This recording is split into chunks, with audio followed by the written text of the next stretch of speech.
about Cyclovac central vacuums, and today we're going to talk about if your central vacuum will not turn on. A couple quick things you can identify with your central vacuum. Of course, every central vacuum has a motor and they have a circuit board. If it's inside the unit, you probably want to call your local central vacuum expert so they can come out and diagnose it. If it's on the outside of the machines, I think we can diagnose it today.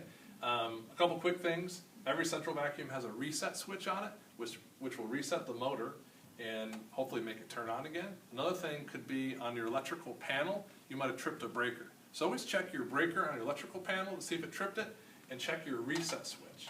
Another quick fix would be you have one set of wires coming into the vacuum unit, which runs back to your vacuum inlets. If one of those wires got loosened up, it would not turn the vacuum on. So again, low volt wires, check your wires, check your reset switch, and check your circuit panel on your vacuum. If it's not one of those three things, it's probably something to do with your motor or your power control board. Hopefully that helps.